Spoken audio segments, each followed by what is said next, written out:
Who is here? Lauren Femi Prosperity, Rita Weke, Chidima Ada, KK Goodness, God's Past, Stephen, Joyful Joy, and Bella's Package. Who is Bella's Package? I'm trying to think. Well, okay, good. Good to have you all here. Um, we will be talking about something very, very, very phenomenal today. It's huge. It's very huge. I didn't want to see my face. Yeah. But let me introduce the topic first.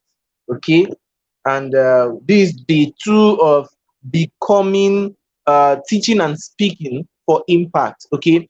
So this teaching and speaking is a broad categorization. It covers a lot of things, including writing, including content creation, how you create content on social media, how you write books, how you communicate your thoughts. Okay, so this is more like becoming an effective communicator, becoming an effective knowledge expert. What is going to set you out from the other person out there who is basically trying to do the same thing that you are doing? What's going to be your secret sauce? Okay, so I'm giving you a whole university of coaching right now. Right now. Okay, get ready, fasten your seatbelt. It's going to be hot. So let me show you my fine face, my handsome face. Let me show you. Let me show you. Let me show you. Good evening. Good evening. Obiajulu Chisom. Obiajulu Chisom Ikurita. You're all great people. You're all great people. You're all wonderful people. You know my joy. Within a very short period of time, things are going to be happening. I'll just be like, this is awesome. Like, this is awesome. See my mentee doing well, flying around the world and doing amazing things. I will be very, very, very happy. So, yes, here I am. Yeah, here I am. Here I am. Here I am. Here am I. Okay, good. So, basically, we're talking about, I'll be starting with this. What makes a phenomenal speaker or teacher? What makes you a phenomenal teacher or speaker? All right? What makes you a phenomenal teacher or a phenomenal speaker? And I'll be going through, I think I have 10 things here to share with you. 10. Okay? 10 things. And the very first one is subject knowledge. Aw. Awesome, awesome. The very first thing is subject knowledge. Subject knowledge. And that is why I told you, man, see, sometimes you've got to really hibernate and learn. You've got to hibernate and learn. It's very important, especially now that there's an increasing, man, there is an insane level of distraction out there. You've got to hibernate. You've got to hide and learn. Invest in your knowledge, even if it is 2 weeks, even if it is 1 week, even if it is 1 month. You need to invest in learning so that you have something to deliver to your generation. Occasionally, you need to steal out some time, take breaks, and go and drink knowledge and come back. Okay. Now, like I said, the first thing is subject knowledge. Whatever it is that you are going to teach or speak on. I don't know if I should wait for people who are not here yet, but no, let's continue. Whatever it is you are going to teach or speak on, you need adequate knowledge in that particular thing. Now, you may be envying people that they call up and then they begin to speak. People that they call up at events, extemporaneous speaking, that's what it's called, or spontaneous speaking. They call them, there's no preparation. They just call them, come and give the opening speech, come and do this, come and take that.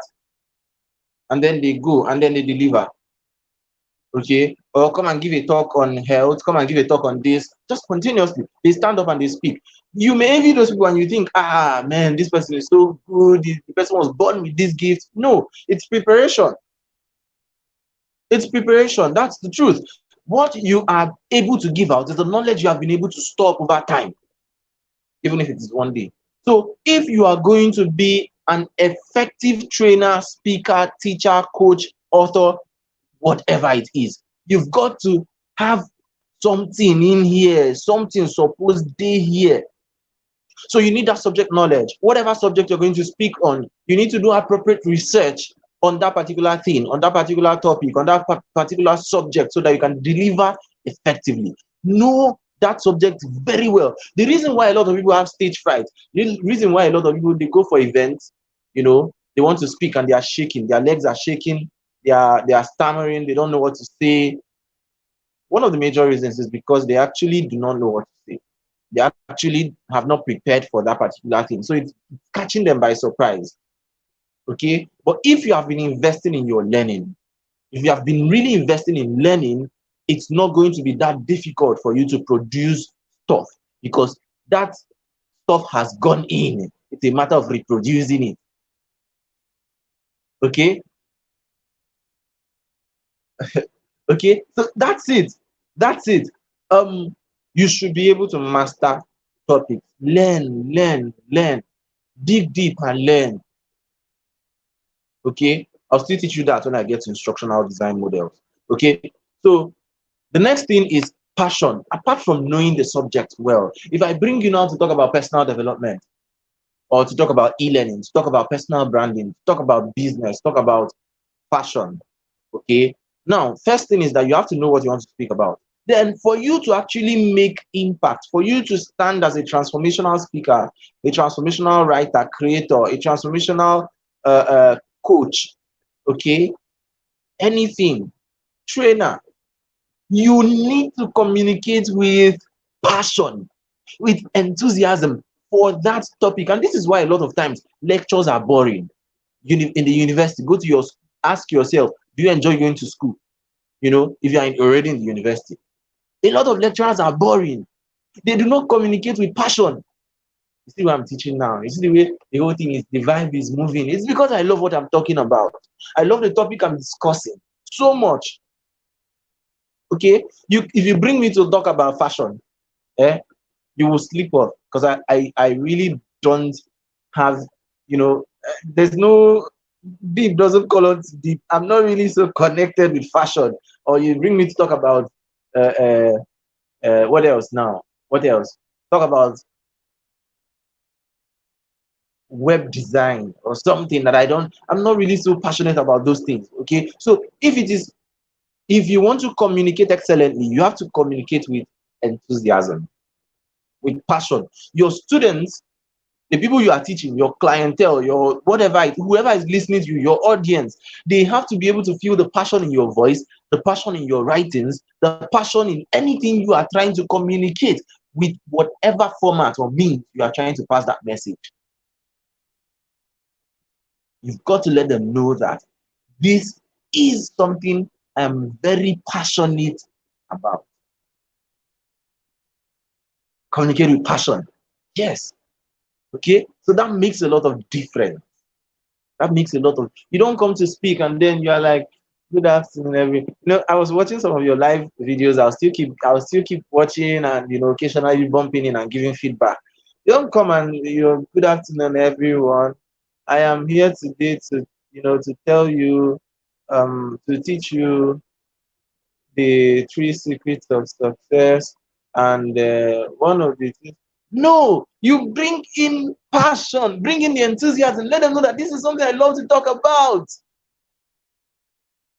Okay, when you share it from their heart, let them see that desire. See, passion is contagious. If you are passionate about a topic, that's why you may find out that maybe in your secondary school, there's one you did not like mathematics. There's two, a new math teacher came, and then you started liking mathematics because of how the person communicated mathematics. Not just because the person is knowledgeable, but because when they talk about math, you see the passion in them.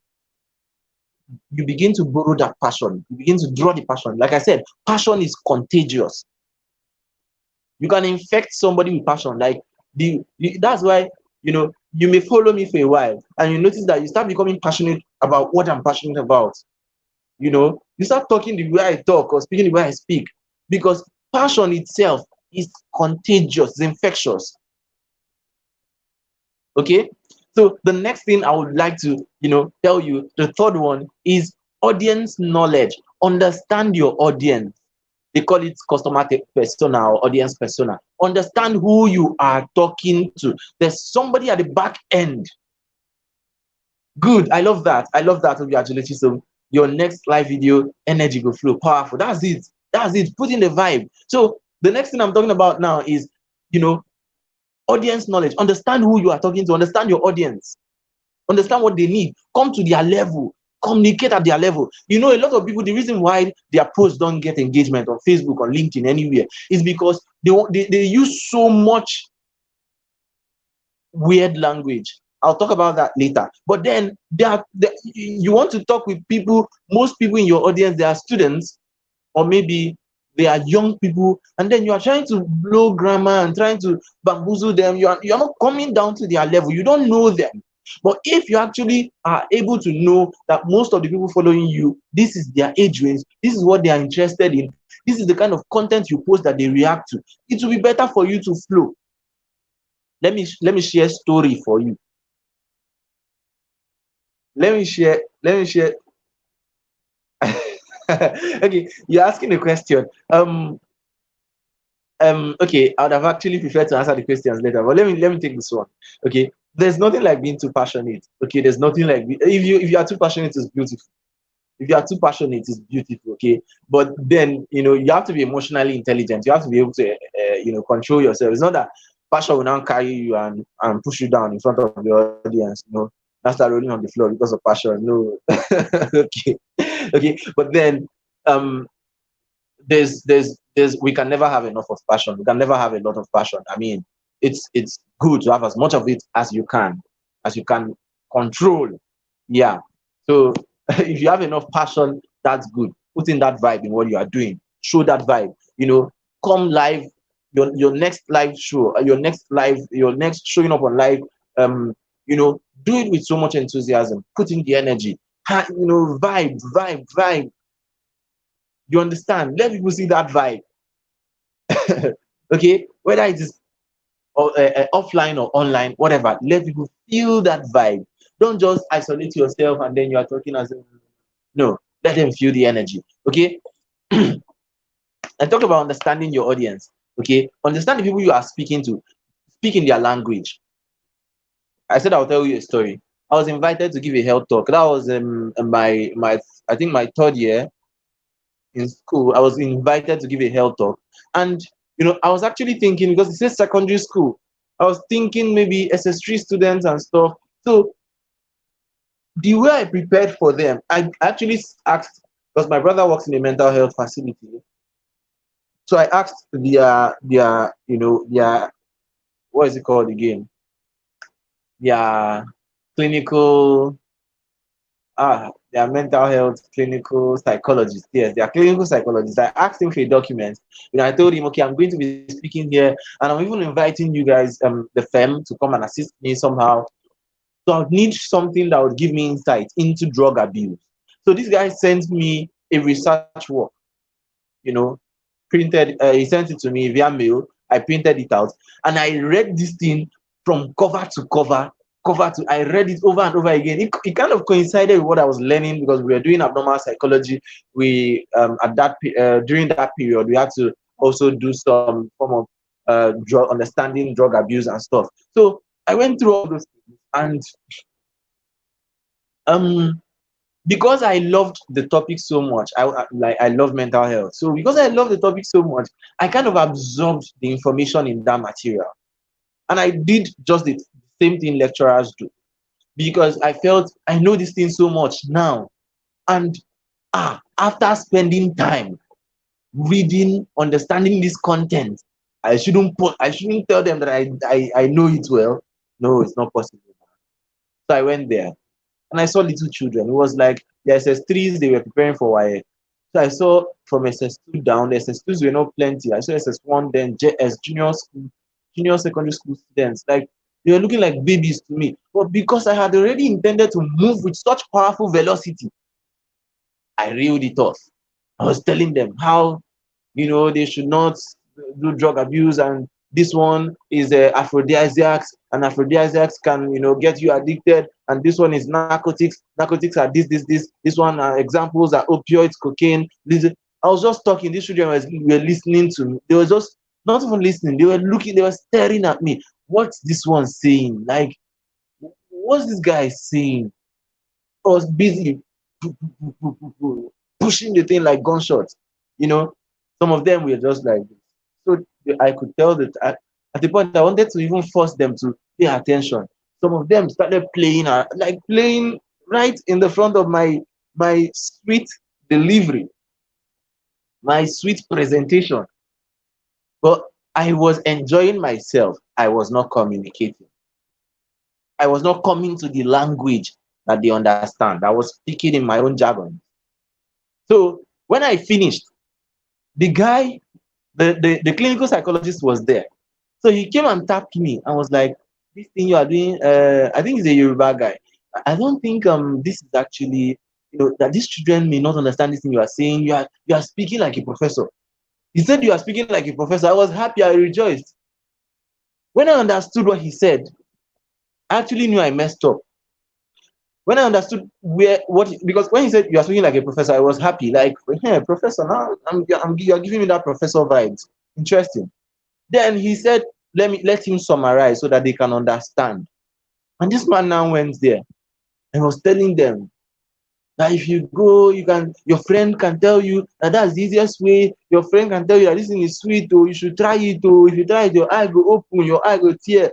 They go give you one where they roll for paper. They call it Igbo. You see how these children just changed. Their countenance changed. They were engaging, enjoying. Everywhere just got quiet. They were listening. They were flowing. And I was like, oh, this professor was an insult. I mean, this you are talking like a professor. It was an insult. So the same thing.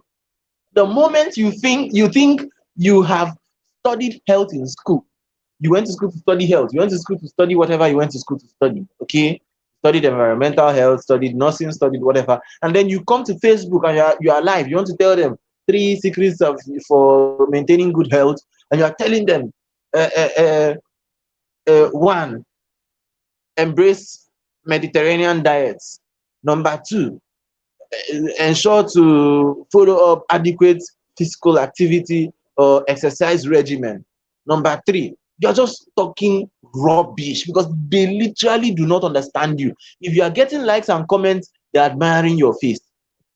They're seeing, oh, you're a fine boy or you're a fine girl. They're just liking and commenting. That's all. But if it is for communicating, you're not communicating anything. Shishi, you're not passing. So you need to be able to understand who your audience is and communicate in a language you understand. Very important. Understand what they need and give that thing to them. Very important. Okay. So the next one is um I don't know why my mustache is entering my mouth. So I'll shave this thing off. What kind of thing is this? Just disturbing my piece. Okay, so the next one is um individuality principle. Individuality principle. I don't know how many of you have watched this movie. Like stars on earth, all children are special. Like stars on earth. It's an Indian movie about a guy, kind of a documentary, a young boy who had um, dyslexia. He found it very difficult to read, to write, to pay attention to studies and stuff like that. But he loved art. And then there was this one of his teachers that actually encouraged him in his art skills and helped him harness that skill and everything, related with him the way he could understand best. And finally, the guy became very good and even won awards. He won an award, an art award in his community. So that movie made me cry because it x-rayed what basically everybody is going through. You don't judge a fish by the ability to climb a tree, and that is what most schools do, and that's why we don't enjoy education. You carry somebody who cannot cram and put the person in the midst of crammers and expect to judge them on an equal basis. That's the issue with the system of education currently. That's what it has been. Okay, you don't bring a monkey and a fish and tell them, on your marks, get set, climb tree. It does not make any sense. Good. It doesn't make any sense. So there's this principle of individuality. You have to understand that different people learn in different means. They prefer to learn with different ways. Okay, you don't you don't just gather people and you expect that. That's why when I train, I spice my training up. I spice it up. When I use text, I add voice notes. Sometimes I try to chip in pictures, you know, depending on the platform. If I'm using WhatsApp, I know what to do on WhatsApp. I know how to train on WhatsApp. If I'm using Zoom, I know how to train on Zoom and all that. Okay. So garnish it up. Garnish it up. Let people engage with text. Let them see images. Let them, even if you cannot send the image for them to see, create the imagery with stories. I'll still talk about that. Okay. Create the, this is why I don't like StreamYard. It's always twisting my head. Okay, whatever. I believe you can still see me very well. So create the imagery for them to see with their mind. Okay. So the individuality principle is just saying that people learn in different ways. People learn in different ways. There are different learning styles. There are three major learning styles. One is visual, the next one is auditory, the next one is kinesthetic. But the best form of learning happens when you engage the three. Okay? Visual. People who learn by seeing. They love to see, the text, they are reading the text, they see images, they relate with it, and all that. Then there's the auditory. They prefer to learn by hearing. What they read, they usually don't understand unless you explain it to them. They hear it with their ears. Then there's kinesthetic. They don't like to see, they don't like to hear. They prefer to do with their hands, to practice. But then there's actually nobody that has just one. The best form is to engage all of them because we all prefer to learn with the three.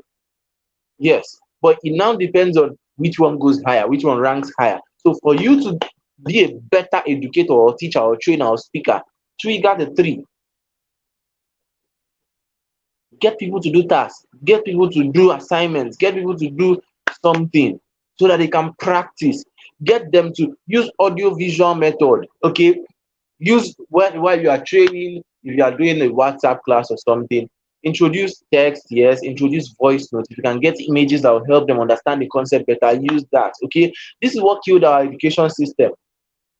A lecturer comes to class and is explaining the anatomy of the ear and he's just reading it for you with handouts. There's no image. One material, old material, you raise it up, you see dust. Let me not go there.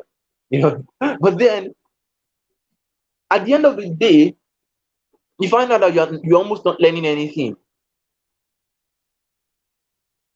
It's usually very much better or easier for you to learn if you can see what you are learning, hear what you are learning, practice it.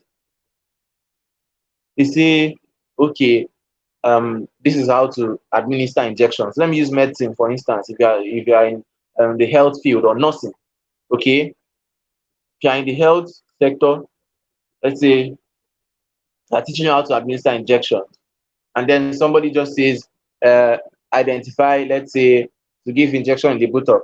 They say, identify the upper left quadrant and you know avoid the sciatic nerve, and forget these jargons. Okay, you don't really have to know them. But then I'm giving you an example, and somebody saying you are reading it from a book. You're not seeing anything. You don't know where upper left quadrant is, how to identify the upper left quadrant, and then you're just reading all those things. It's just running around your brain. But then, you know, you're reading it as text, it doesn't make sense. Somebody saying it verbally, it doesn't make sense. But then when you read it, okay, it registers. And then somebody explains it to you, it still registers. And then you are seeing it. The best form is you seeing that thing playing, let's say video and audio visual, okay, playing. And they're saying, okay, this is how it's done, this is how the nurse pulls down. And that's why YouTube helps a lot of people learn better than what they get in conventional classrooms. And you see the person pulls it down, administers the injection, and then they give you, okay, take turns. You use a mannequin, especially if you are learning. And that's another problem we have. Most medical whatever fields in school and all whatever it is, wherever they are doing their learning, they don't have mannequins, they don't have models, plastic models that people can use and learn. So if they have that, it will encourage people to do the practical side of it. Go and administer this injection, go and try this, you try it and you learn. You are combining all that three and it helps people learn better. Okay, you can't learn CPR, cardiopulmonary resuscitation, just by watching a video. No, you would see it. You can't learn it by reading a book. That's the worst. You have to see it, understand how it's done, visualize it, do it with your hands. Go and practice it. Go and find somebody or a mannequin or whatever and practice what you've learned. That's the way to internalize learning. So if you are a trainer, a coach, you have to give people the privilege, the opportunity to actually see, hear, practice so that they can learn better. Because people learn differently. Okay. I've paid for classes where I joined and all I was seeing was notes upon not even very terribly organized, long notes upon long notes upon long notes upon long notes, and in a day you see like 300 messages. How do you expect me to cope? I'm not a note reader. I didn't come to read notes. How do you expect me to cope? Big things, not even broken down, very complex, not easy to understand. How do you expect me to follow through? Okay, so that's it. People learn differently. Understand that.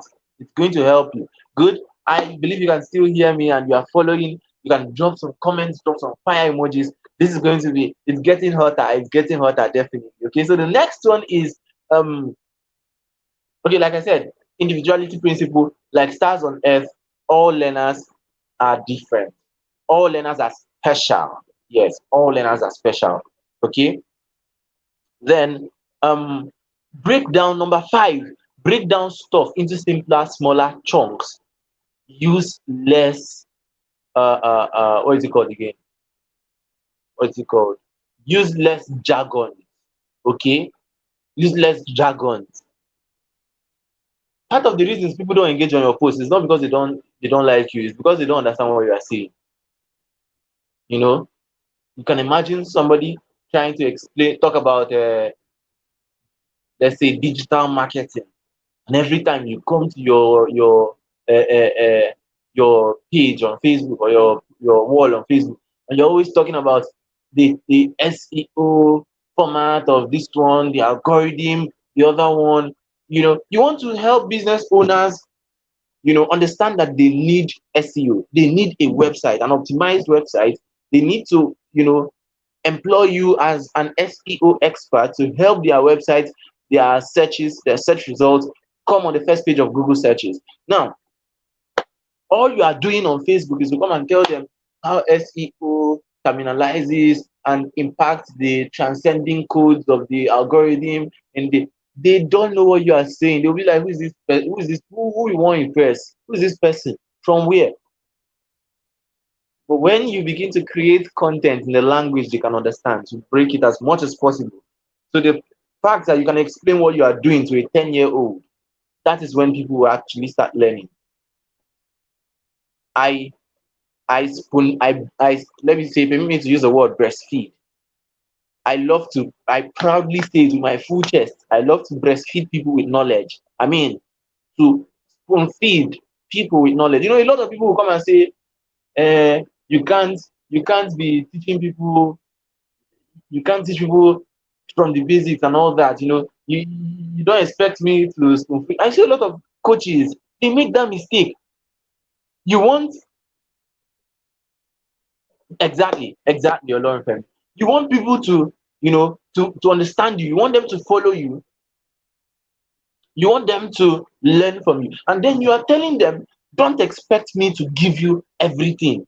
Don't expect me to to spoon feed you.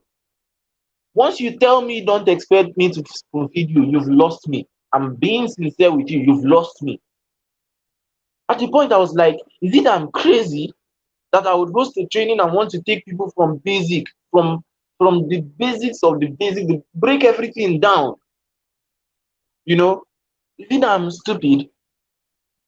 But at the same time, I found out that it had become a unique selling point, that people would attend my classes because of the simplicity. And I check the feedback that they send. I check what they send to me after the classes, and it's always that the way you break things down, the way you break things down. You know, nobody wants to come and look like a fool. You can put up a training and speak and talk and talk and talk and talk, and make people feel like they are foolish because they don't understand what you are saying. To break concepts down to the barest minimum. If it is possible, avoid some jargons. There are some words I don't use when I train people. There are some words that even if I use them, if I notice that I use them, I'll go back and explain again what I mean. In my content, I try to make my content on Facebook, on LinkedIn, any platform, as simple as possible. Okay? As simple as possible. You're not doing it to come and show them, I've learned, I've done this, I've paid the price. So you should upgrade. What we are going to be doing now is transcending into the transgenerational migration of attitudinal timbers to nonsense, bull crap. Nobody understands you. You are not communicating. You're talking to yourself. Communicate in simple language. No, they impress anybody. Stop trying to impress anybody. Some people have good content. Good content, you want to pass a good information, vital information, but then you are trying to speak plenty grammar and scatter the whole thing you started. Okay, so the next thing is use white spaces. Similar to what I said earlier, breaking things into smaller chunks. Use white spaces a lot for written content. For written content, use white spaces. Please, I want us to do something. Go to the group and tell and let people know that we are live. Okay, so they don't get left behind. Go to the group and make mention of it. Let them know we are live. Okay, I'll give like a few seconds for that. I'll be glad. I'll be glad. I'm just seeing 9 people here. I'm not impressed. I'm not happy. Yeah, unless we would suspend this until people are ready again. I'm really not happy. Okay, so go and let them know that we are live. We are live. We are live. You can minimize your screen and send them a message. I would appreciate that. Okay, so yeah. I love when you said this English. So that's what a lot of people are doing. I know somebody who, on LinkedIn, every time he's trying to communicate what he does, and he's speaking plenty, plenty, plenty grammar. I didn't know how to go and tell this guy, okay, even me, self, I don't understand. I don't understand what you are saying. Things just so strange to me. I don't understand you. Can you just be humble and break these things down? And he reflects in his post. One like, after how many, just one person will read, one like, maybe 2 people will read it and jump, you know. So that's not proper. Communicate in a language your audience can understand. Use white spaces for written content. Space out your text. Observe the way I train. If I write a paragraph, I'll give a space, a line, a space, give enough spaces. Give your text breathing space. Even in your books, even if you're writing books. Let me see. This is this is the kind of book I will not be happy to read. Yeah, this is the kind of book. This one even tried. Like he tried. Okay, let me look for another page. Let me look for another page. This guy tried. It's not that bad. It's not that bad. It's not that bad. But this is too clustered. This is too clustered.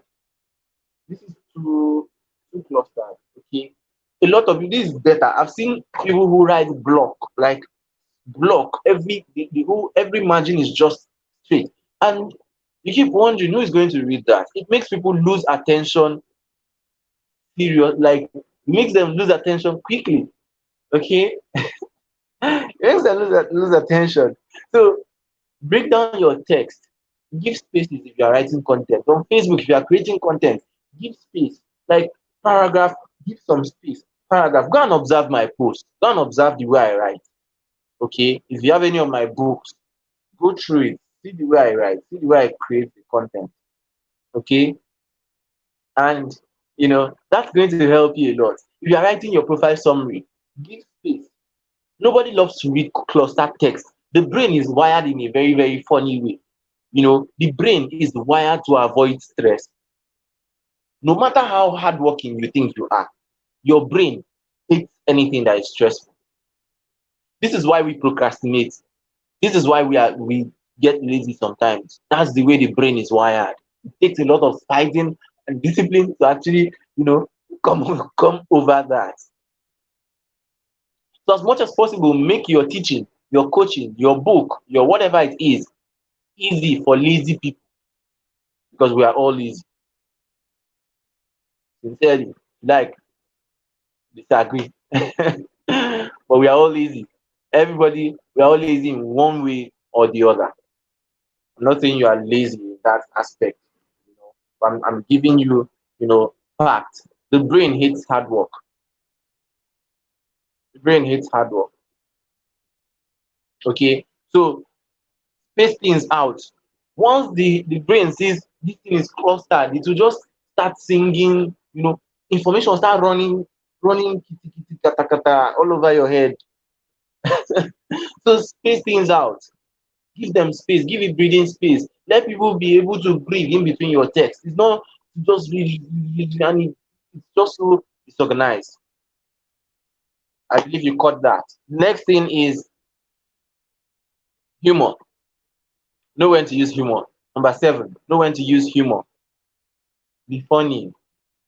Sometimes joke. Don't be too serious with life. Okay? Know when to use humor. I most of my session, and this is I learned this in school. I studied physiotherapy, and part of what I studied was neurophysiotherapy. I did neurophysiology in my second year. Um, I did neuroanatomy. I did neurophysiology my second year. Yeah, second year. I did neuroanatomy as well my second year, and first semester. Okay, neuroanatomy was my third year, but all those details don't matter. Okay, but then one of the things I found out is also physiology. Yeah, physiology, endocrine physiology. The brain, when you laugh, okay, I did a course recently that exposed me to that. When you laugh, your brain releases chemicals. That was a neurodynamics of learning or something like that. I do a lot of I learned a lot about teaching, and that's what I'm passing to you now. A platter of gold, on a platter of fufu and a goosey soup. Oh. So, like I was saying, if you if you make people laugh, whenever you laugh, your brain releases chemicals, neurochemicals, brain substances, proteins that excite you and makes learning sticky. Chemicals or hormones like oxytocin and what's the name again? Endorphin. Okay, oxytocin, endorphin, and other brain neurochemicals. So now these chemicals makes the brain stick to information. I mean, makes information stick to the brain. It improves learning and attention span. Learner, it helps you engage your audience, helps them stay attentive to whatever you are saying. So don't come in all boring. Don't come in and then you just want to drop the facts and run away. No, engage them, make them laugh, crack a joke, say something funny. Okay, I don't run out of funny things. In fact, sometimes I just talk the way I talk, and people start laughing, and then I realize that what I said is actually funny. Leave me, oh, leave me. Is it your egusi?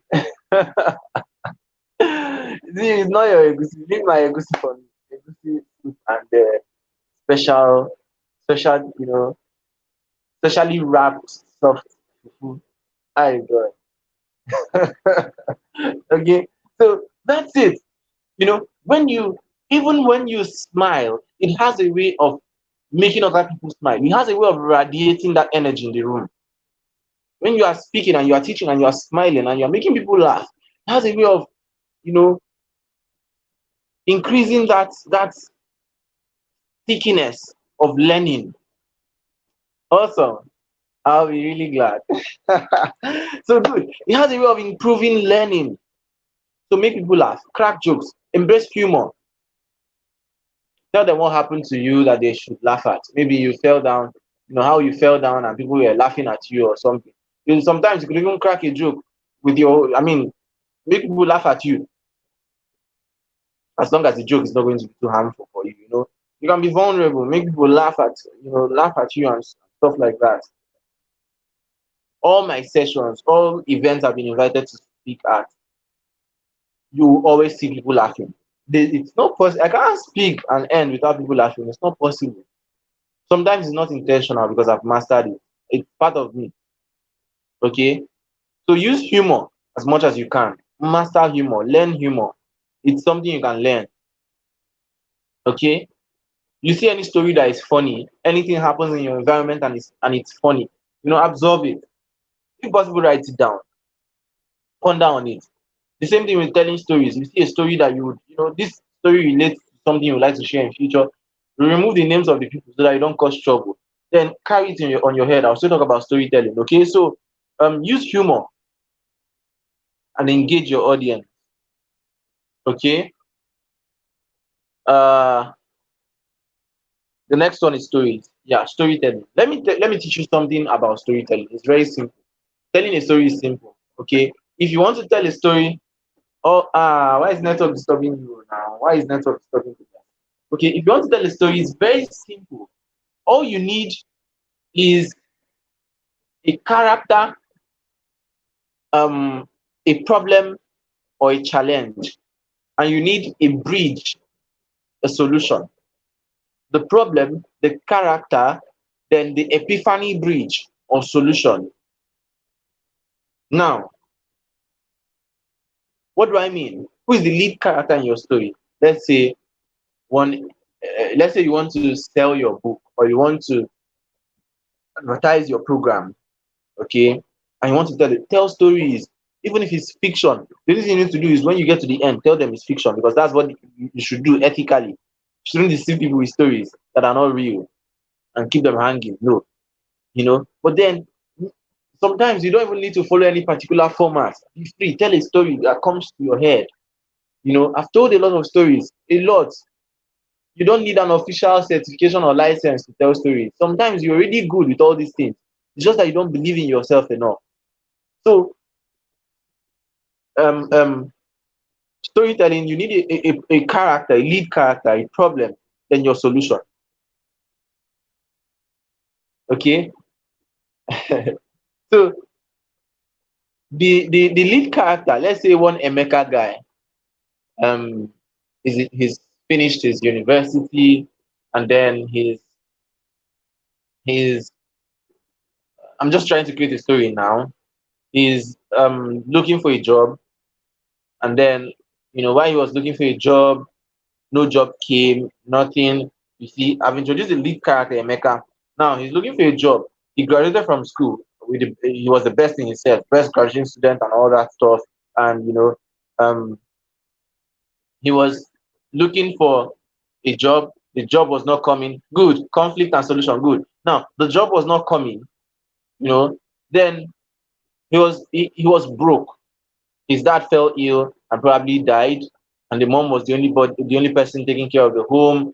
He had responsibilities. Younger ones were already calling him for money, but he had nothing. He was still eating mama tantma, and then all of a sudden he met this beautiful girl. It's a very beautiful lady.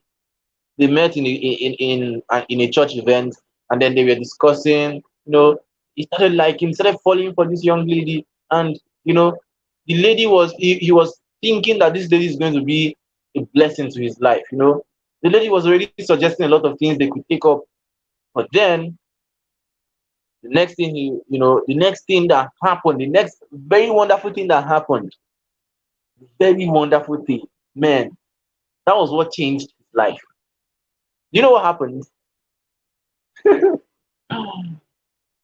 One guy, one very wealthy guy that was trading crypto. He didn't even go to school. He stopped in JS3, and he learned trade, got money, learned a digital skill, got some money, started cryptocurrency trading, and then he made a lot of money. And the guy met the girl, let's say Amanda, and then they got talking, and he wooed Amanda, and Amanda agreed. They got engaged, They got married. So that's the good news. So do you know what later happened to the guy? Nothing happened to the guy. They are living happily ever after. But that's not the issue. Nothing happened to the guy. Nothing happened to Amanda. Now, no, nothing happened. The crypto did not dip. Okay, he's doing well with Amanda. They have kids. But then that experience broke Emeka's back, because his eyes opened to the fact that he could go to school, do well in school, come out, and somebody will still break his hand and take his property away from him. He cried for days and days and days. That was when he decided that he was going to open his mind to personal development beyond the four walls. And he saw my flyer for my training beyond the four walls. And then he attended.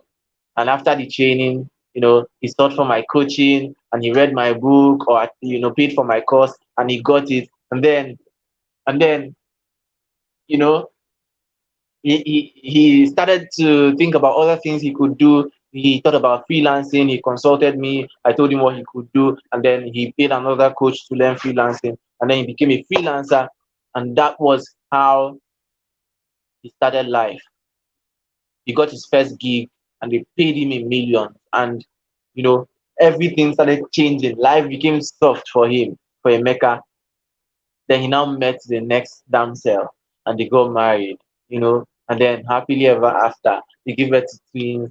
And then, at the end of the day, you now let them know that this is fiction. This is a simple story that I've told. I introduced, there was a problem, there was a character, and there's my epiphany bridge. This is the solution, the end result. This is where Emeka wants to be, but he was not there. And this is what I introduced to help him bridge that gap. That's your epiphany bridge. That's your solution. Simple. Simple. Okay, so that's it. You've told a story. So everybody can tell good stories. You can tell a good story as a trainer. Chipping stories, a lot of details are happening around you. You are ignoring them. A lot of things, interesting things are happening around you, but you are not taking notes. Okay. So if you're able to take note of those things, form stories, always create stories in your head. Always create. If you have a story idea, write it down. Even if it is 3 lines that you write it down. When you are teaching or speaking or something, you can always chip that in. When you're writing content, you can write stories sometimes. Break down, write stories. I'm going to give you a storytelling. We are going to do a storytelling challenge. I think that's going to be the next thing. Maybe when you are back from the Adulam phase, I'll draft another content challenge and we'll be working with that. Okay.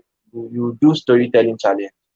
You do storytelling challenge. I think, who am I going to put in charge of that now? Who am I going to? I think I'll put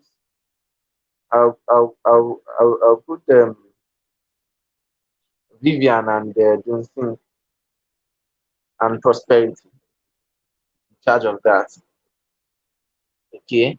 So don't you remind me after that Adulam phase. Let's say 14 to 21 days. So keep it in mind. All right. So everybody can write good stories. You can write good stories. You can write wonderful stories. Okay. There are stories in your head. Stories that can change the world, even if they are fiction. Okay. So you can create stories. Be creative. Okay. So you see, I've already found the story. It's it's always coming. It's always coming. So you're a creative being. Don't limit that creativity. Good. The next one is this. Number 9. This is the one of the most, in fact, I think it's the most important. Whether you're a coach, an author, a trainer, whatever it is, a mentor, whatever, as long as you're communicating knowledge to people, please, please, love, empathy, yeah, heart-centered teaching. That's what I call it. It's a broad category. Heart-centered teaching, heart-centered creation, heart-centered coaching, heart-centered whatever, heart-centered writing. You are writing from the heart, not just from the head. Okay?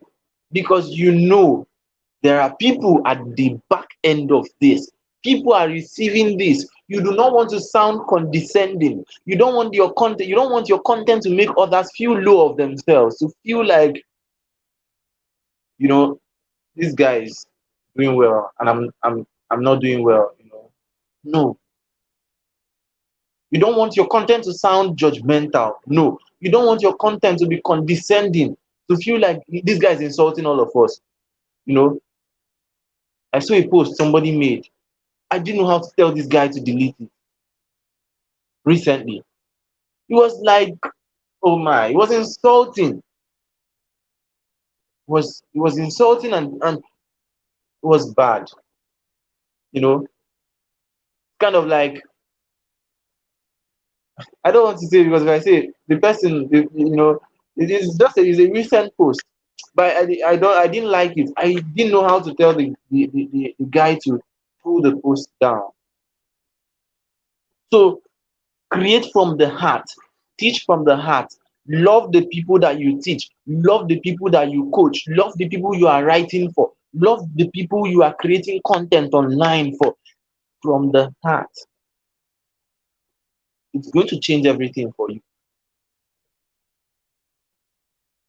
Develop that empathy. These are real human beings with real emotions.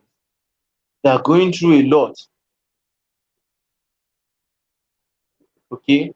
So when you are writing, it's write as if, hey, I'm writing to somebody right here with me. I'm talking with this person right here. How do I write to empower? How do I teach to empower? There's almost no event you will invite me for that I will not add some motivation to. Because I tell you, people are going through a lot. People are going through a lot. Sometimes I get invited for events and I'm teaching and people are crying. Like, people are literally sobbing. And I know why. It's from the heart. Good. So what next? Don't be after the money. It's still under this heart-centered teaching. Love, empathy, teaching with that empathy. Don't be after the money. It can be tempting when you start making money from your knowledge. You are getting there. It can be very tempting, you know. Yes, I want you to make millions from your brain, from what you know, and you are going to do that. But it can be very tempting because a lot of times, I hate it. I hate to admit this, but it's the truth. A lot of coaches out there see people as clients. Don't see people as clients. See people, as human beings, whether you are doing business with them or not. That's why a lot of them, once you add them as a friend or once they send you friend request, next thing they'll start pitching to you. Don't you think that this person is a human being and can have something else to offer beyond paying for your class or paying for your training? A lot of people, once you engage with them, you come in contact with them, and then you don't pay for their classes, you don't pay for their training, you don't subscribe to their mentorship, they will not be replying you, or they start treating you like trash. That's not what it's meant to be. A lot of times it's because they value the money over the relationship, over the person. Okay? When you start coaching, ensure that you are actually helping these people get the results they came for, even if they paid 1 naira only. Focus on that result you are getting for them. Things are hard for people. For somebody to bring out 1,000 naira to pay for your training, it means a lot. I don't care who else is earning 100 million from you or charging 100 million for a training or whatever. If I cannot help my clients get the result that they paid for, I'm a failure. I failed.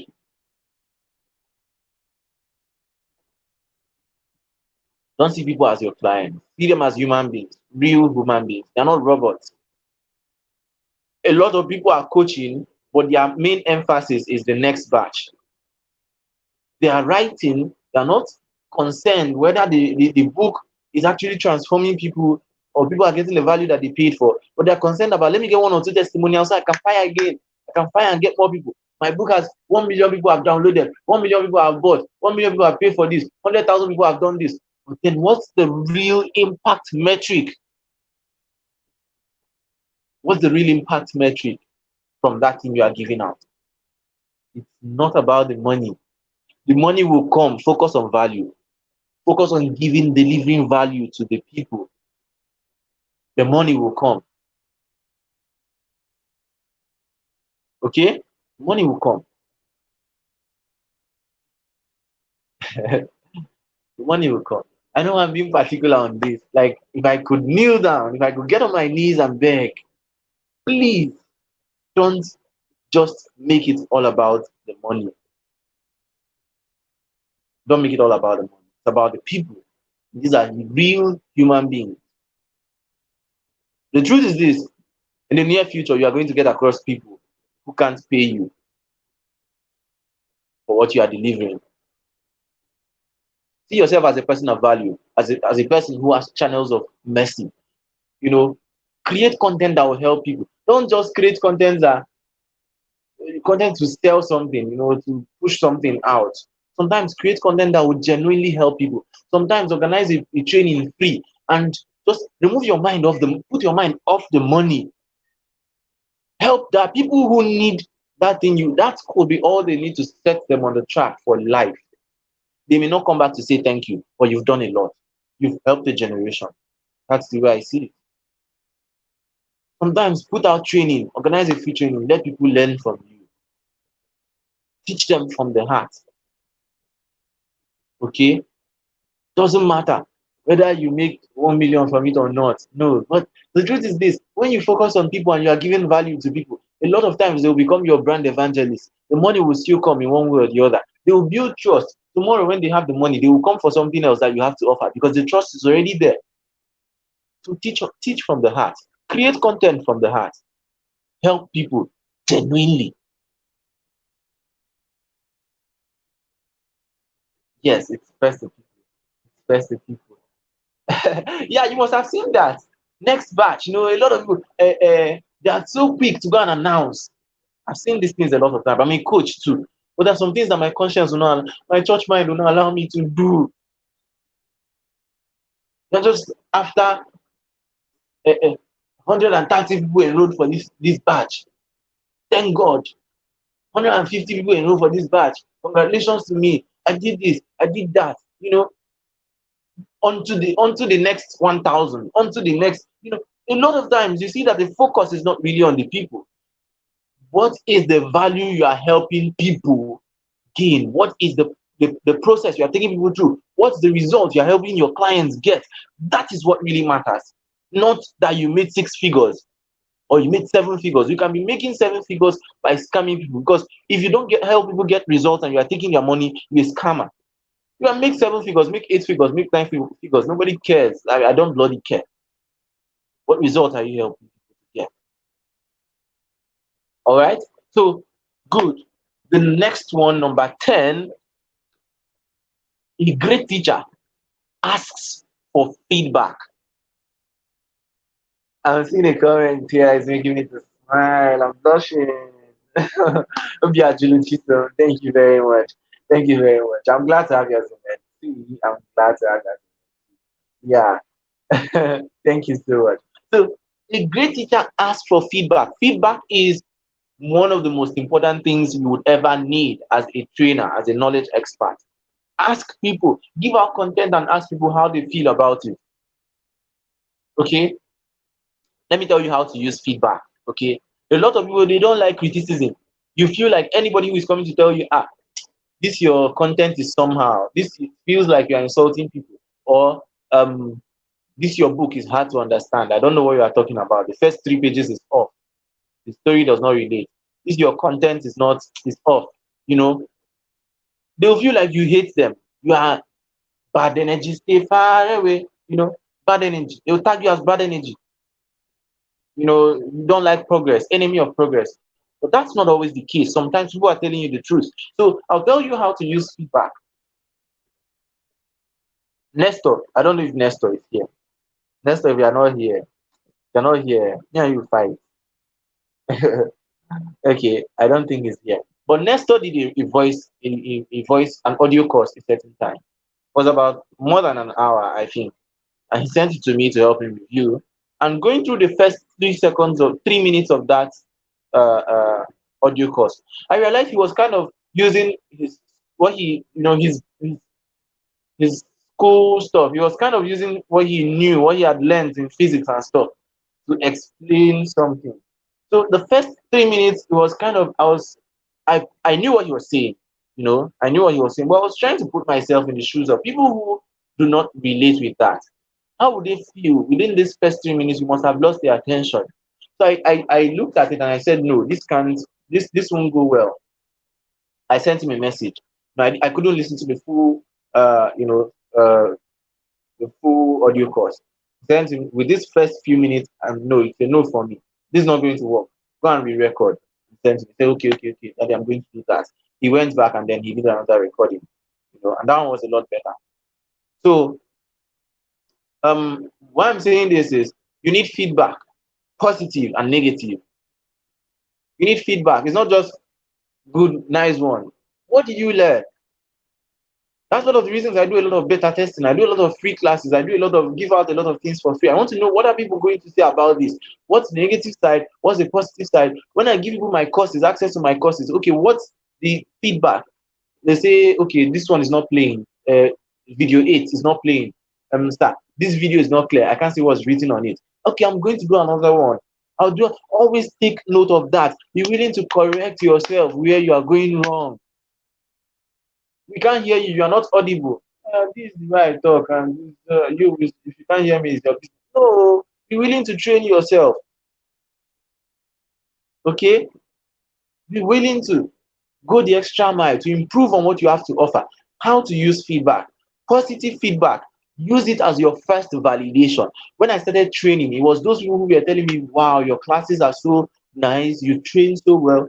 Those are the people that made me to still be here today, because they helped me to believe in myself and believe in what I had to offer.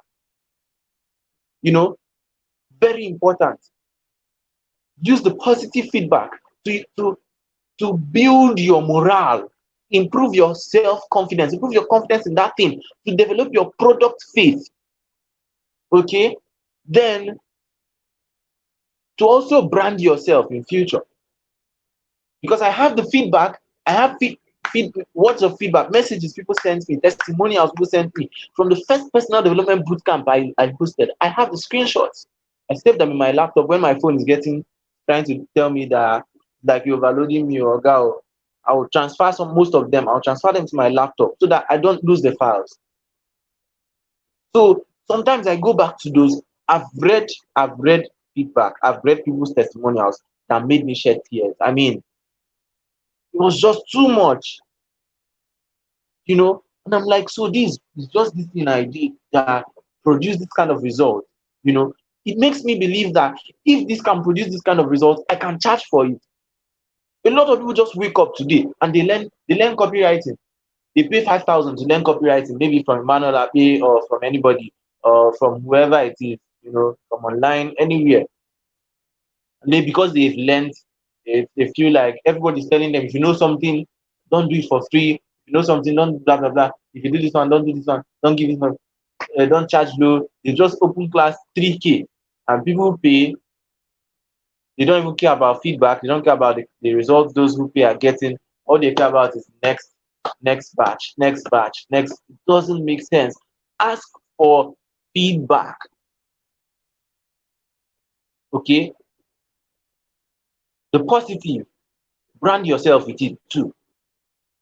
Tomorrow you may want to host a class. If I want to teach personal development now, I already have a lot of testimonials. I want to teach networking or I want to sell something on network. I have a lot of testimonials. Works I've done in the past. Positive testimonials. A lot of them came from the free events I hosted. Okay? The next one is negative. Ask for negative feedback. Particularly ask for negative. Is there anything you don't like? I administer forms, feedback forms, Google Forms, very simple to create. A lot of them are simple to create. Is there anything you do not like from this? Is it from my part so I can improve upon that? I can improve on it. Simple. Is there any challenge you encountered? Is it from my part? What did you find difficult? What's the negative stuff about? Ask them. Ask your students. Most teachers in your school never ask you such questions. they do not evaluate, they do not self-evaluate, they don't pass any form or anything that people can say, okay, sir, I don't like the way you stand and hug the lectern. If teachers are actually allowed, I mean, if they actually allow students to give feedback, they will be doing a lot of improvement on themselves, and our schools will be really fun. But you see, a lecturer teaches the same teaching methodology, the same teaching style, the same material from 1968 to 2022. And if rat does not finish that their material, they will keep using it till Jesus comes. If rat does not damage the material. So it becomes an issue. Nobody's giving feedback. So the negative feedback, use them to improve on your offer, develop yourself, to work on yourself. Don't say people who are telling you that what you are doing is not good, that all of them are witches. No, that's narcissism. If you hate negative feedback, if you hate constructive criticism, you're a narcissist. There's no two ways about it. You just love self-glory, you love, everything. Just tell me sweet things about myself. That's not the way life is. Oh. If you keep doing like that, you will get a lot of chorus, a lot of applause. People are coming to applaud you, but they will never tell you where you are going wrong, and you will run into a ditch.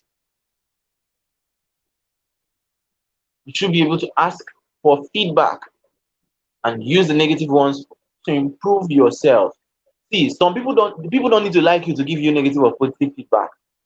Even if they don't like you, and you notice that, okay, 7 people have told you that your content sounds condescending, it sounds like you are insulting people, please stop it.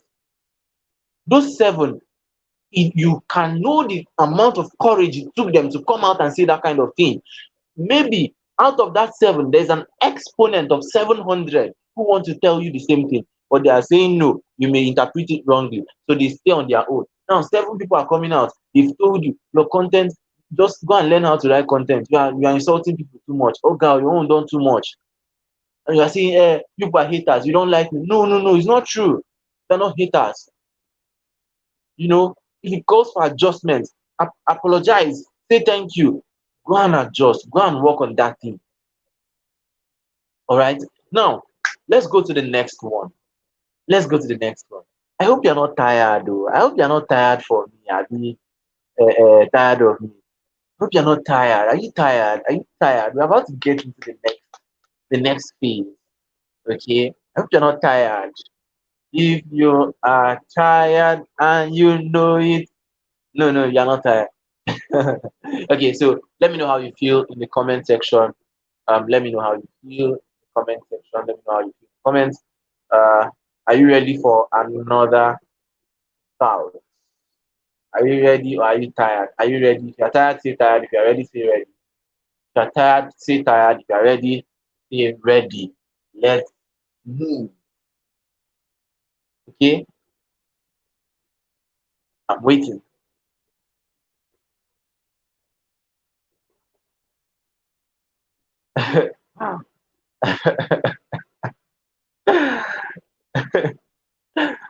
Okay, Oziama, you're welcome. You're welcome. So you're not tired. Good, good, good, good. So I'm seeing one person saying I'm not tired. I would like to see more comments. I would love to see more comments. Keep driving. Oh more. I'm inspired. Tired. Oh my, impressive, impressive. Hey, yeah, somebody's sleepy. Francisca is sleepy. Francisca, why are you sleeping now? Why are you sleeping now? What's going on? What's going on? Okay, one more person and we move. Who is still with me? Oh, who's still with me? Who's still with me? Who's still with me?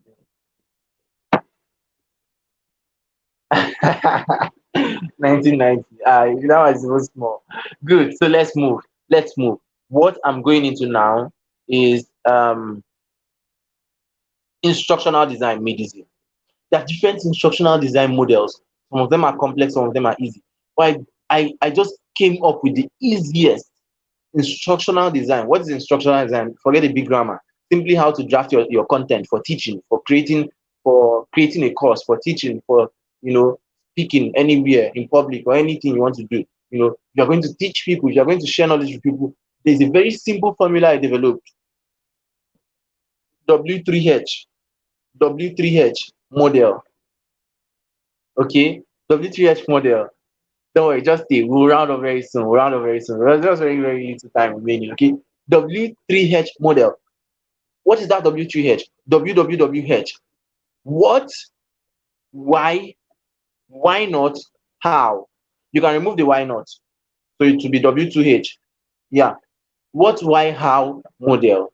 So if I'm going to speak on anything, I can use just 3 minutes to prepare. Very honest with you. I can use 3 minutes to prepare for almost anything. Now, part of the reasons I can do that, and I do extemporaneous speaking a lot, spontaneous speaking a lot. Most of these events you've been seeing me. That's why it's kind of easy for me. Yeah, because I don't do extra preparation. I've learned these things over time. Learning is important. Build, build, so that even in future, that 3 minutes will just be to arrange the skeleton and then you push. But then I don't stress myself too much. Okay. So people invite me to come and speak, and I can just most of them I don't most of those events I don't prepare to go and speak, but I deliver, and people are amazed. you know Sometimes I just use 3 minutes before the time to draft what I'll talk about. Reason being that for every subtopic I put down, I already know what to say.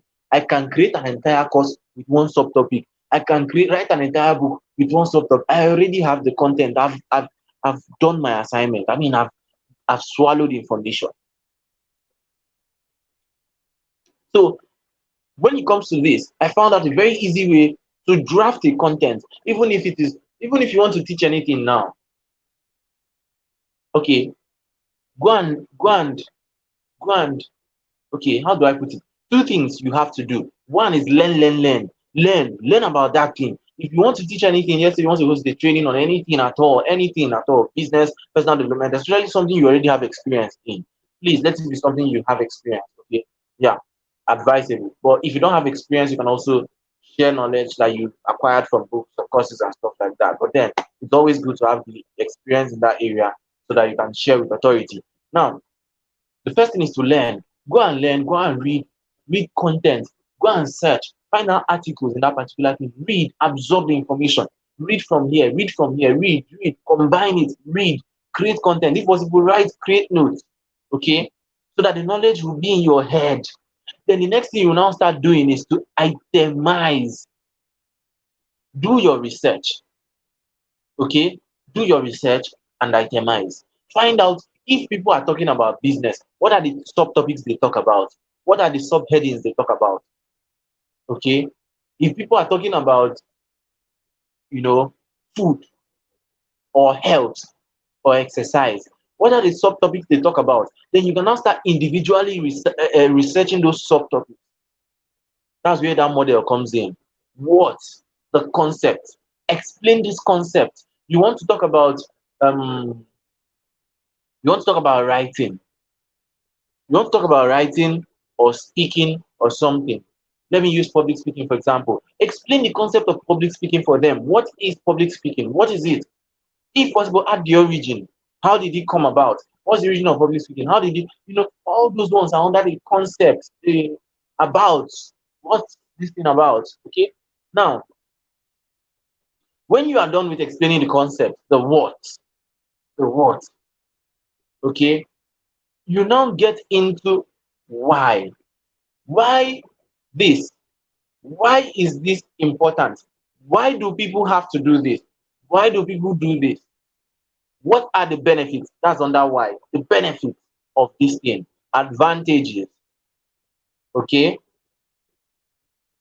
Under the concept, you can discuss types too. Under the concept, you can discuss types of this, types of that. Okay, good.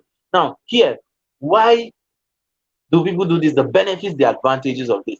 Or why is this topic important? So let's say HIV and AIDS. You are invited to talk on HIV and AIDS. You can't finish saying what is HIV and AIDS, and then you say advantages of HIV and AIDS. No, no, no, no. No, you go cause trouble. You go cause trouble, come here. They go chase you, come on. They will pursue you from that venue. Okay? So good. Professor said there's plenty of Google to go around, and that's true. Okay, so if you come and you have a topic like that, you can say, why are we discussing this? Why is this topic important for discussion? Now, when you are done with that, why not is another thing that can spice up your training, your teaching, your coaching, your book, whatever. Why do people ignore this? Why don't people do this?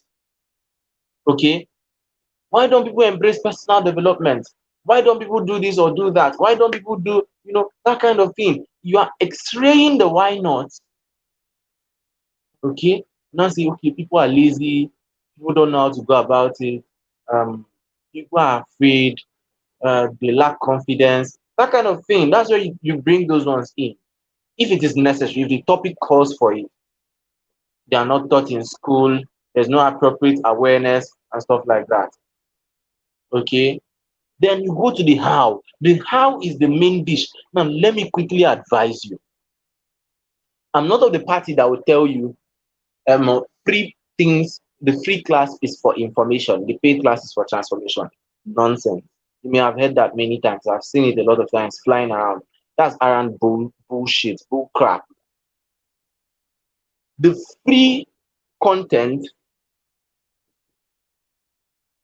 is, how do I put it now? In fact, there's no difference between free and paid. Value is value.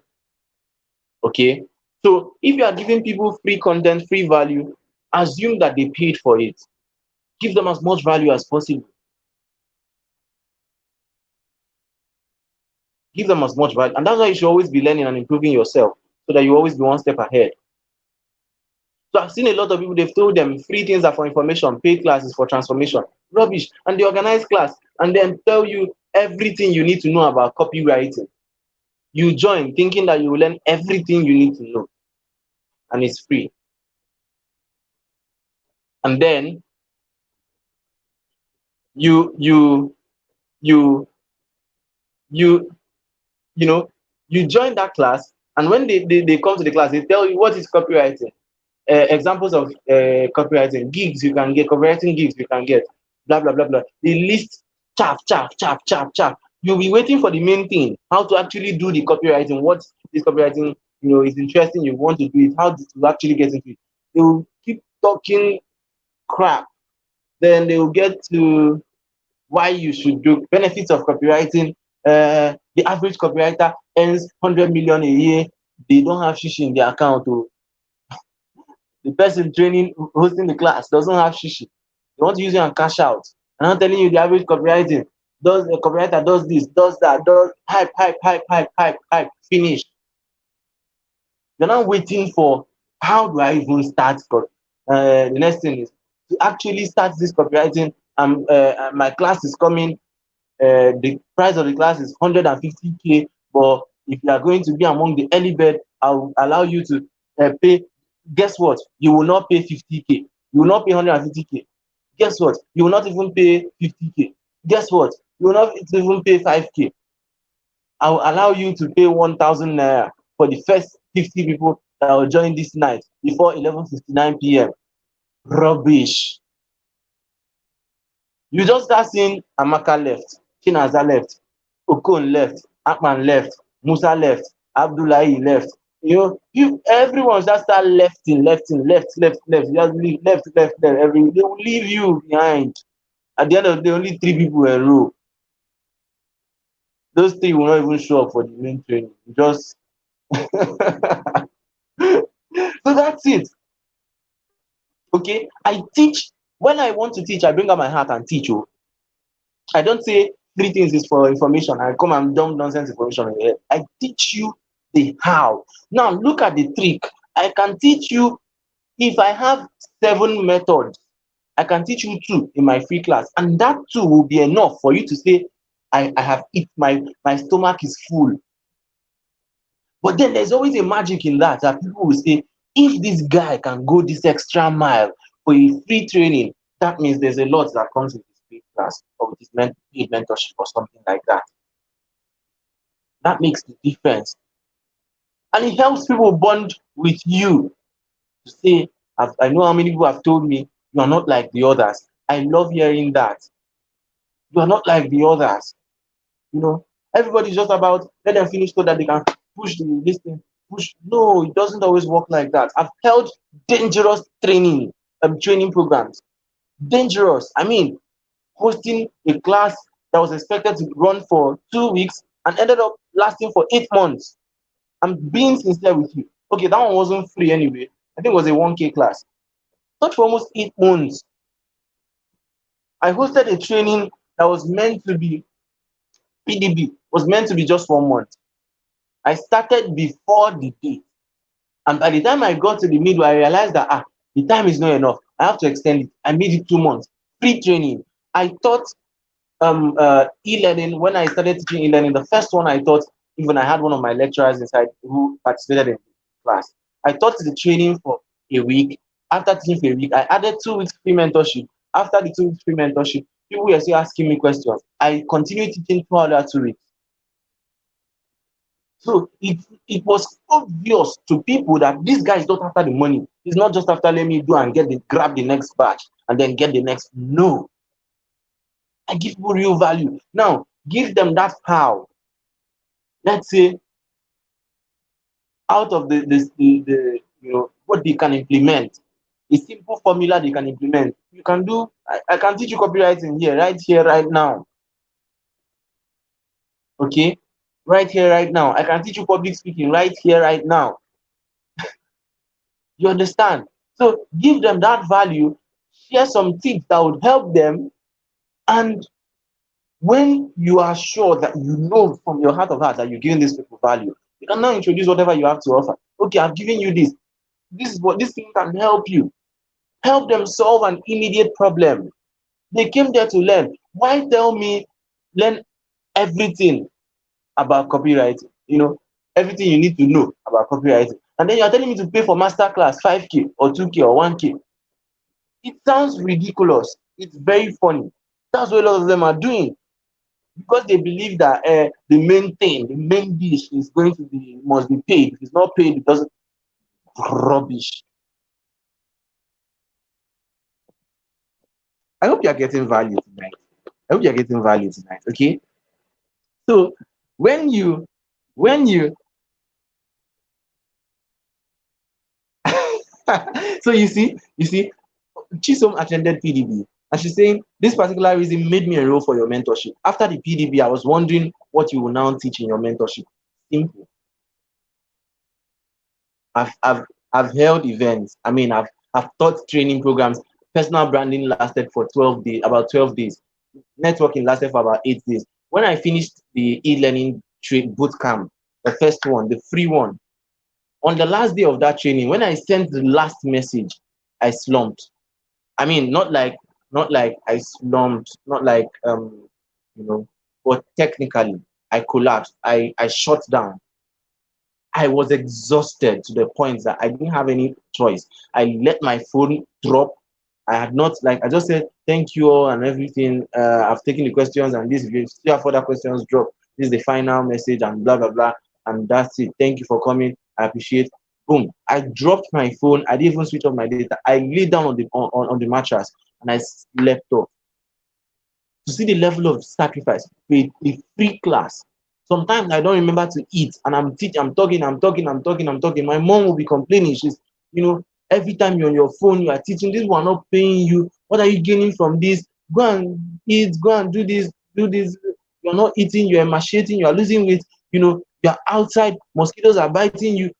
I suffered. I mean, I can tell you this. I suffered because at a point I was staying with my mom and my dad in my hometown, and I didn't have any place to go now. So I would because of network and yeah, because of network and whatever else, I would come and stay outside near the gate and I'm teaching. You know, people who are on the other side, they don't know what I'm going through, they don't know what I'm passing through, you know. But then I still wanted to give out that value, and I'm doing that. At the point my mom thought I was running mad. I mean, she thought I was psycho. It was getting too much. My own was too much.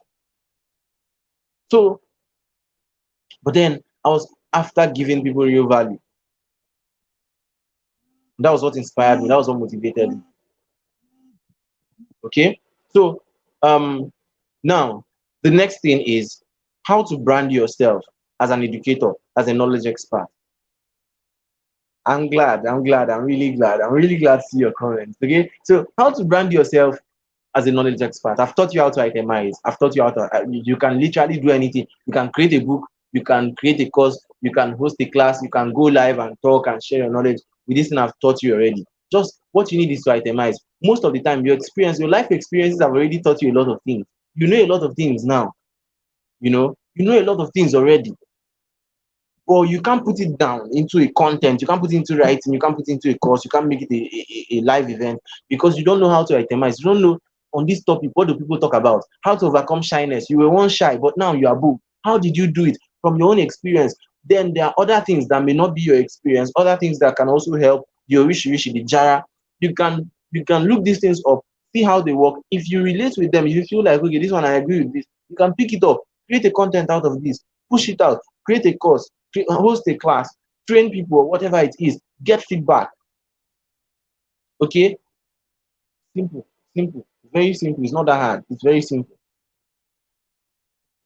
So the next one is branding yourself as an educator, as a coach, as a trainer. It starts from self-discovery, discovering yourself, discovering your brand message, your brand purpose, your identity, gaining clarity. I've already taught you clarity, the 7 P's model. Gaining clarity, know what you want to do this life. Who do you want to serve? That clarity model is beautiful. You can go over it over again, you can go over it again, and you learn. Who do you want to serve? What do you want to do? What problem do you want to solve? What do you enjoy doing? What are you skilled at? Gather all these things together, find the ultimate thing you want to push yourself as. Automatically, for your purpose of being here till this time, you want to be a public speaker, you want to be a trainer, you want to be a coach, you want to mentor people, you want to lead people. That's absolutely amazing. And that is what I'm you know I'm passionate about helping you become. I'm intentional about grooming you to become. Okay, so that's it. Discover yourself, understand your brand mission. Starts from there.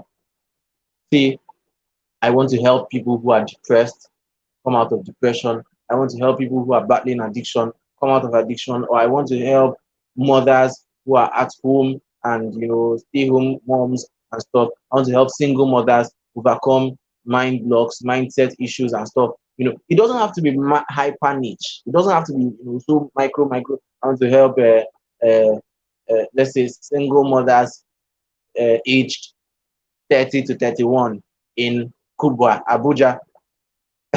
Before you find that kind of client, you spend 10 years. It doesn't always work like that. Okay, so, but then you have to identify who are you serving? Who is the audience you are serving? That's where it all starts. Who is your target market? Tony Robbins gave 3 secrets of success, 3 secrets of career success. There's passion, competency, market. Passion, competency, and market. What you love doing, what you can do very well, what you are skilled at, and then who you are serving. If you can identify them, you are good to go. So, what is that thing? What's the market? What's the ready market for what you want to offer? Who are they? Who is your audience? I'll teach you how to identify, how to create a customer persona template. There's some questions you ask yourself, and I'll give you that as an assignment. Okay, you know, um, I've told you about discovering yourself, knowing what works for you and what's not going to work for you. Okay, what you want to build on. Maybe you want to become a speaker, you want to become a teacher. You see yourself every time you dream, you sleep, you see yourself teaching people, or each time you close your eyes, you see yourself standing on a stage, talking, inspiring people. Do that exercise. If possible, just take a glimpse, a second, a microsecond, and feel that moment. Close your eyes and do it now. I would appreciate just 1 minute. 1 minute, don't be long. 1 minute. Just close your eyes and imagine what the future successful you is doing. What it feels like, going around the world, sharing your message, traveling, they're calling you from one country to another, they're paying for your flight ticket, you're going around, and each time you speak, you inspire people, you see them, literally crying or maybe coming to thank you with hugs and appreciating you, sending you thank you notes from different parts of the world, following you and saying, sharing your message and all that. Imagine yourself writing books that go viral, that millions of people read, and they're encouraged, they're empowered. Sharing your story, that pain you've gone through, sharing it, and millions of people are awakened by the fact that one author decided to rise and share their stories. And they literally tell you, because of you, I'm still living. Because of you, you gave me life again. See, somebody sent me a message. This thing you sent just gave me life again. That put a lot of hope a lot of hope and strength within me. So imagine yourself creating, making impact. There is something you are doing. That imagery, hold on to it. There's an image in your mind right now. Hold on to it. Even if you don't want to coach people, there's something you want to do. There's something you want to do. And whether or not you like it, whether or not you like it, your message has to go out to the world in any form. Even if it is one piece of content, it can change the world. It could be a book, could be, coaching, could be public speaking. You have gone live, you did a live show, and people are thanking you for it. That means a lot. Sometimes you could come out live and inspire people. That could be the reason why somebody would decide not to commit suicide. You've saved a life. Yeah, a lot of students write exams, and after the exams they fail one or two courses, or they're repeating a year, and they feel like, man, everybody has left me. I'm a failure in life. My dad is going to finish me. Nobody's ever going to believe in me again. How did I get here? And then you come to come that day, and then you are trying to share an experience. Maybe you once failed an exam in school. This is what you did. This is how you survived.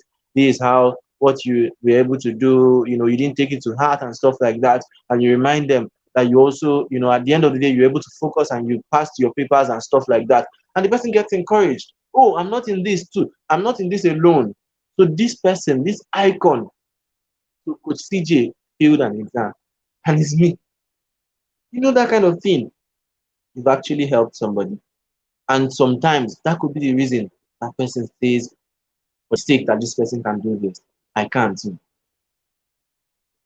For the sake that this person can do this person was once homeless and came out of this and is able to inspire the world.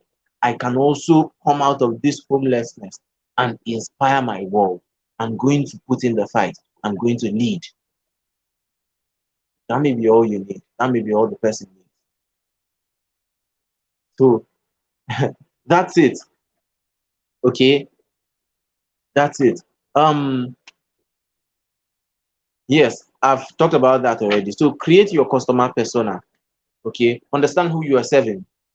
You can. I love that. You can. You can. I love that. I can. You can. So create your customer persona. Understand who you are serving. And these are the questions you ask. Who is or are my target audience? Who is my target audience? Okay. The second question is, what is their pain point? What is their pain point? What's their pain point? What's his pain point? Whoever it is, what is the person's pain point? What's their problem? What's their major challenge? And when you interact with people, listen. One of the things that helped me is that I've talked with a lot of, I can't count. I love to listen, and I listen to people talk, and they share their challenges with me. And I know this is not the only person going through this. There are probably thousands of people who are hovering around having the same challenge. Millions of people having the same challenge. Okay, so identify the problems that you want to solve, so that you can position yourself well, prepare well too to solve those problems. You can't help people make money if you don't know how to make money. If you are broke, you can't help people make money. That's the truth. So you actually need to prepare. That's one of the reasons you need to know. Okay, you can't help people gain self-confidence if yourself you are not confident. If you are not confident in yourself, you can't coach people to become confident. So that's it. Then the next thing is, what will I teach them? What will I teach my target audience? I found them. I know their pain points. What will I teach them? Okay, you should be finding out. What do I help them understand? You should be finding out. Okay, that would help them solve that problem. Okay, so let's say uh this is their problem, and this is who they are. So that means if I create a course on this topic, it's going to help them. That's what I want you to be thinking. The next thing is, how will my offer help them? How will my offer help them? All right. So I'll send this to the inner circle group. I'll send this to the inner circle group. Um, I did my own analysis and I answered these questions, and I'll send it to you so that you can also identify and answer your questions, and use that as well. Okay. So the next thing, these ones are extra. Okay, they are extra, but you can also add them. Okay, no, this one is compulsory. How will my offer help them? You're introducing something to them. How will it help them? Okay, you found out the topic you are going to help, you are going to teach them.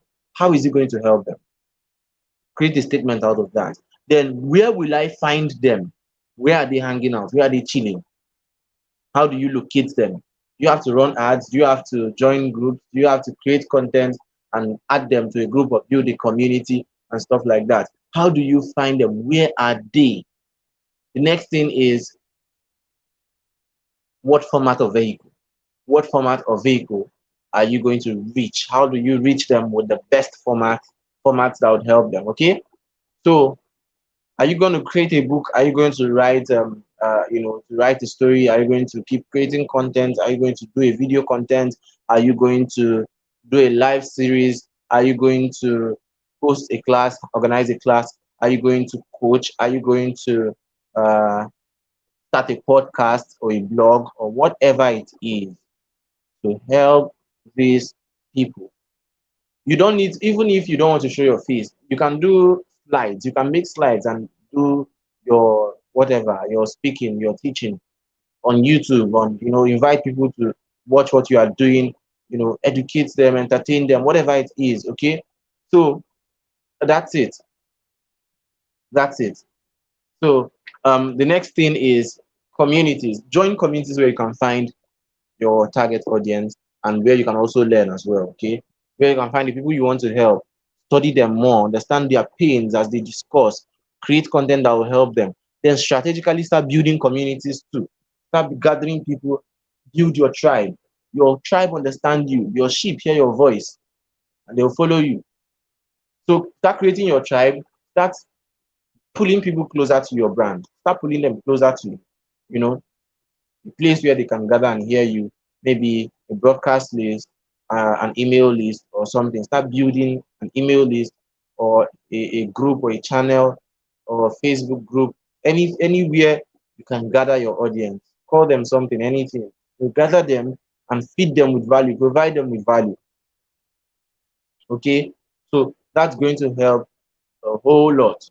So yes, we have just we'll be done in the next 1 hour. Okay, so I don't know. Are you tired already? Are you tired already? We'll be done in the next 1 hour. So by 11, let's say by 11:40, we'll be done. I hope you are still with me. I hope you are still with me. I hope you are still with me and you're getting value. Don't mind me, I'm joking. I'm joking. We're actually done for tonight. And I hope you got value from this session. If you have any question, you can ask me. And then I would appreciate I would appreciate your feedback.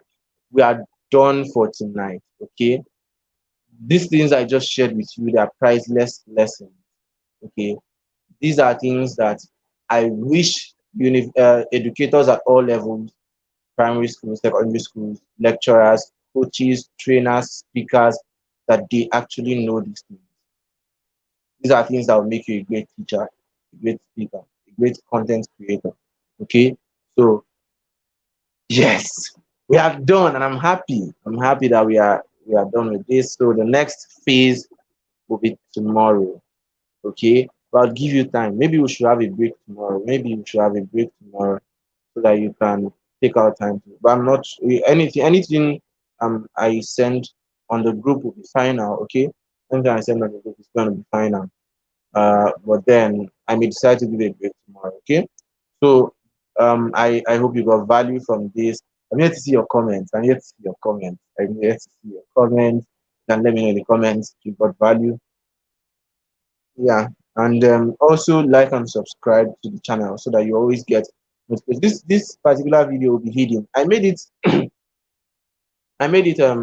unlisted so that you will be the only ones who have access to it. My mentees will be the only ones who have access to the unlisted video. So um subscribe to the channel. Any other video I'm posting for the general public, you also get it. So subscribe to the channel and what else? Yeah, that's it. Subscribe and like the video, make comments, and yeah, that's it. That's why I said I may go to sleep soon. You don't know we finished. It's because I said 1 hour 13 minutes. I was joking. Okay, we are done. We are done for tonight. We are done for tonight. So let me know how you feel about the session. I anticipate your feedback. Anticipate your feedback. I'll spotlight some comments. Good, good, good, good. Thank you for subscribing, other family. Thank you for subscribing. Okay, so I'm trying to see some funny comments to highlight. Okay, yeah, the agility. So I saw this one. I saw this one. I saw this one. I saw this. I saw this one. I saw this one. Okay, okay.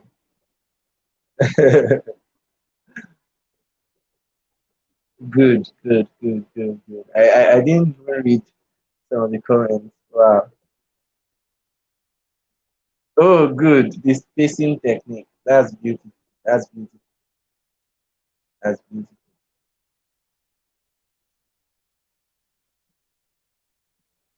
Exactly. I saw this too. I saw this too. Saw this.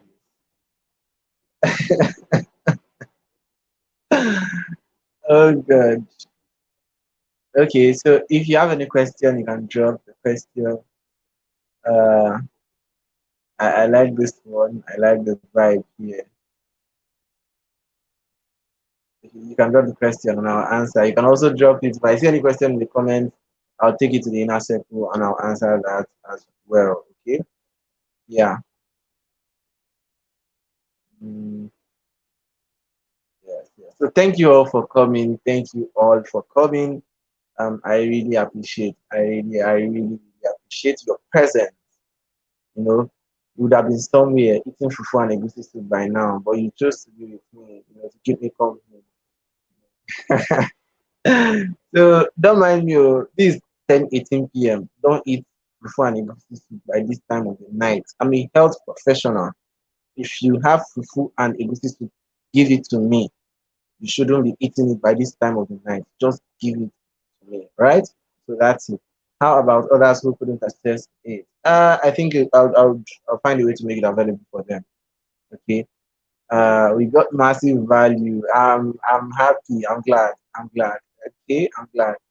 Thank you for what you shared with us today. It was time well spent. Impressive. I love this. You're welcome. You're welcome. The time is worth it. Was a time well spent. Oh, good. I'm glad. I'm glad. I'm glad. I'm glad. I'm happy. So you guys are going to do amazing things. That's one thing I'm sure of. You're all going to do very, very wonderful stuff. You are going out there, and it's not like you are going out full. You're going out full, okay? You're going out loaded. So it's not like you're just going to just be saying random stuff. No, you're going out because you have content. And that's what the Adulam phase is for. That's going to be 14 days. So we are going for 14 days intensive learning. You're going to pick something that you want to learn, a content you want to, the area you want to develop. And that's the reason for this thing I said. Remind me, I'll send you a message in the inner circle tonight. Remind me, okay? I'll send you that note, those questions I asked, okay? Um, you actually need to start pushing yourself out. in any any manner. If you say you want to be a coach, you start building that. Start building the brand around that. You want to be a trainer, you want to be a speaker, start building the brand around that. Okay. I've already talked a lot on personal branding earlier on. Okay. So you can, let's say, take courses, get certified, post it online for credibility sake, um, organize events, attend events, speak at events and stuff like that, and keep building a brand around that. Okay. So that's one of the ways you can create opportunities for yourself.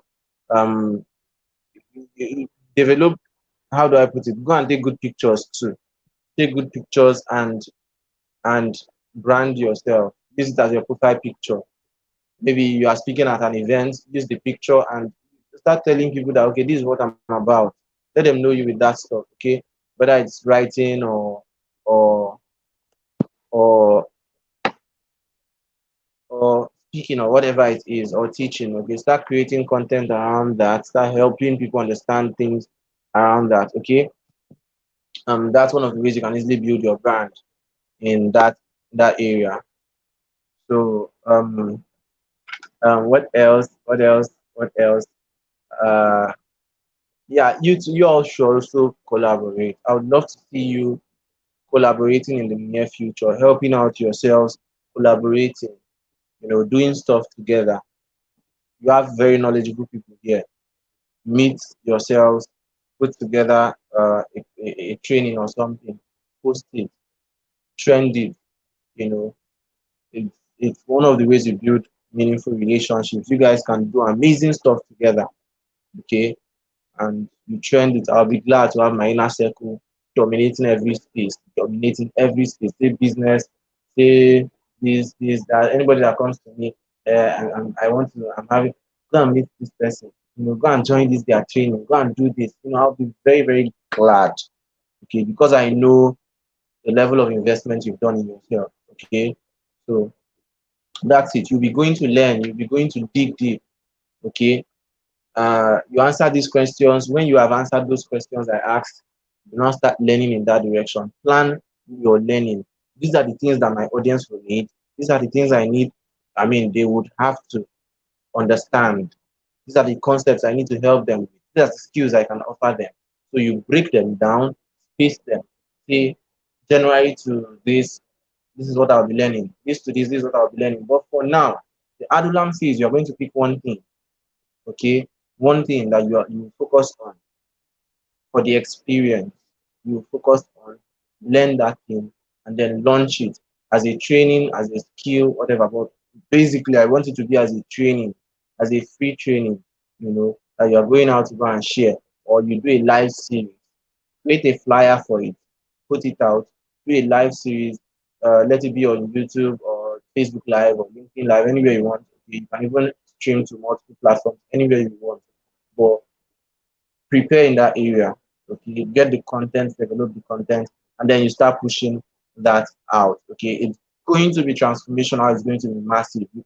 You will not, you won't understand the level of value you'll be giving. I mean, until you do that. Okay, so that's it. You guys are very funny. Oh, good. I'm glad you got massive value. I'm glad you got massive value.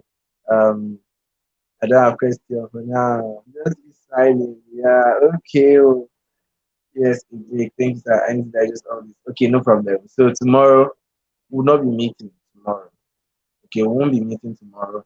Um, we'll not be meeting tomorrow. So tomorrow you have a break. You have 1 day break. I know you are happy. I know you are rejoicing. You're rejoicing that we have break. So okay, okay.